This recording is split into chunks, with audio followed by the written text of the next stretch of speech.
Et il y a un enseignement d'une importance capitale, une leçon s'il fallait en retenir une, sauf quand il s'agit des plus riches avec la fin de l'ISF notamment. Les baisses d'impôts sous Emmanuel Macron n'existent pas. Les baisses d'impôts sous Emmanuel Macron sont un mensonge.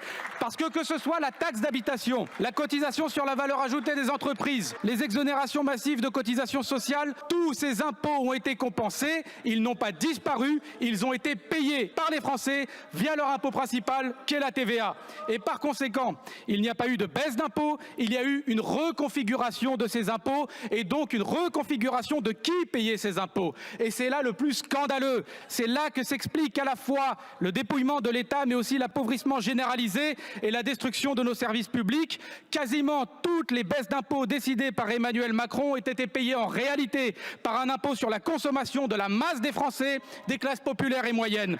Quasiment toutes les baisses d'impôts à destination des multinationales et les plus riches ont été payées argent comptant par la masse des Français via l'impôt le plus injuste qui existe. Et le pire, c'est que nous avons face à nous des dirigeants comme le Premier ministre Bayrou qui osent nous évoquer l'idée d'une TVA sociale, mais il faudrait dire d'une nouvelle TVA sociale, pour faire encore partir notre argent en fumée dans des politiques qui ne ramènent rien de bon pour ceux qui sont dans le besoin et qui vampirisent tout pour ceux qui vivent déjà dans l'abondance.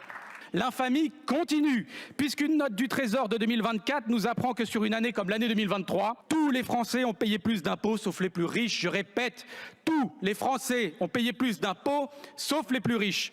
En 2023, l'impôt net des 10% les plus aisés a reculé de 0,1% et leur taux d'imposition réel passe de 17,5 à 15,2%. Pourquoi ? Parce que c'est aussi eux qui bénéficient le plus des dispenses d'impôts. Et je conjure les Français honnêtes qui m'écoutent de comprendre un fait budgétaire, un fait mathématique. C'est que contrairement à ce qu'on leur répète à longueur de journée, contrairement à ce poison qu'on leur injecte en permanence dans les veines pour diviser et donc pour mieux régner dans ce pays, il n'y a qu'un assistanat et c'est celui des riches.